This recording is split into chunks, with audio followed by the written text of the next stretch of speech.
अंतरिक्ष से भारत के लिए एक और अच्छी खबर आई है। इसरो के सूर्य मिशन आदित्य L1 को एक नई कामयाबी मिली है। स्पेस एजेंसी के मुताबिक भारत के पहले सौर उपग्रह आदित्य L1 पर लगे Aditya solar wind particle experiment यानी कि एस्पेक्स पेलोड ने अपना संचालन शुरू कर दिया है।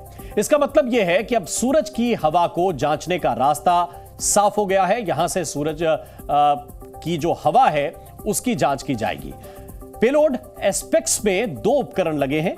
एक है सोलर विंड आयन स्पेक्ट्रोमीटर यानी कि स्विस और super thermal energetic particle spectrometer यानी कि स्टेप्स। स्विस आज एक्टिवेट हो गया है, जबकि स्टेप्स ने 10 सितंबर से ही काम करना शुरू कर दिया था। स्विस 360 डिग्री क्षेत्र के विजन के साथ दो सेंसर यूनिट्स का इस्तेमाल करते हुए एक दूसरे के परपेंडिकुलर प्लेन्स में काम करता है, लंबवत विमानों में काम करता है, जिसने सूरज से आने वाली हवाओं, मुख्य रूप से प्रोटॉन और अल्फा कणों को सफलतापूर्वक मापा है। इसरो ने पिछले 2 दिनों में स्विस की ओर से कैप्चर किए गए प्रोटॉन और अल्फा कणों में एनर्जी डिफरेंस को दर्शाने वाले एक ग्राफ को भी शेयर किया है, जिसके मुताबिक अल्फा टू प्रोटॉन अनुपात बढ़ा हुआ है, जो आदित्य L1 के लैग्रेंज पॉइंट 1 पर पहुंचने की संभावनाओं को भी बढ़ा सकता है। लैग्रेंज पॉइंट 1 वही जगह है जहां पहुंचकर भारत का सूर्ययान रिसर्च करेगा। इसे आपको ग्राफिक्स के जरिए भी समझना चाहिए। सूरज की अपनी गुरुत्वाकर्षण शक्ति है, ग्रेविटेशन फोर्स है, और धरती की भी अपनी ग्रेविटी है।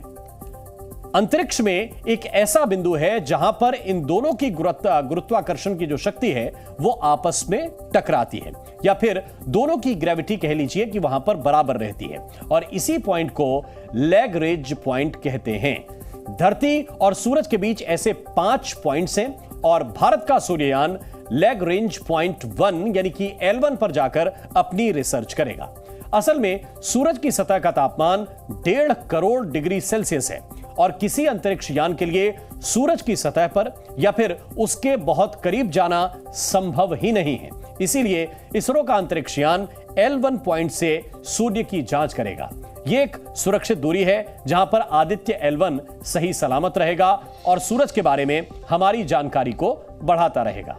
दरअसल पूरी दुनिया यह जानती है कि सूर्य हमारे सौर मंडल का सबसे अहम हिस्सा है और ये धरती पर जीवन के लिए जरूरी ऊर्जा देता है। ऐसे में इसरो ने अपने सौर मिशन आदित्य L1 को लॉन्च किया है, जो कुल मिलाकर 15 लाख किलोमीटर का सफर तय करके 1 महीने बाद हेलो ऑर्बिट पर स्थापित होगा और फिर लैग्रेंज पॉइंट पर जाकर रुक जाएगा। इसके बाद वो पूरी तरह से काम करना शुरू कर देगा।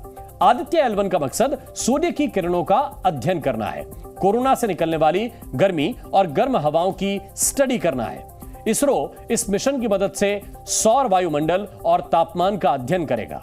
आदित्य L1 सौर तूफानों के आने की वजह, सौर लहरों और उनका धरती के वायुमंडल पर क्या असर होता है, इसका भी पता लगाएगा। चंद्रयान 3 के बाद इसरो के वैज्ञानिक एक बार फिर अंतरिक्ष में नई कामयाबी रचने के काफी करीब हैं। आदित्य L1 में कुल मिलाकर 7 ऐसे उपकरण लगे हुए हैं जो सूर्य की जांच करेंगे और उसका डेटा वापस धरती पर भेजेंगे। L1 पर 7 इंस्ट्रूमेंट्स हैं। इनमें जो प्रमुख है वो एक कोरोनाग्राफ है। ये सूर्य के कोरोना का अध्ययन करने के लिए है, जो कि बहुत ही तप्त गैसों का एक वातावरण है सूर्य के चारों तरफ। इसके अलावा जो दूसरे इंस्ट्रूमेंट्स हैं वे सूर्य से आते हुए ऊर्जावान कणों की बौछार और सूर्य से आती हुई एक्सरेज के अध्ययन के लिहाज से हैं। तो जाहिर है कि ये एक ऐसी विभिन्न प्रकार से सूर्य के अध्ययन के लिए ये जो ऑब्जर्वेटरी बनी है, ये भारतीय वैज्ञानिकों के लिए इससे प्राप्त किया जाने वाला जो डेटा है वो बहुत महत्वपूर्ण साबित होगा।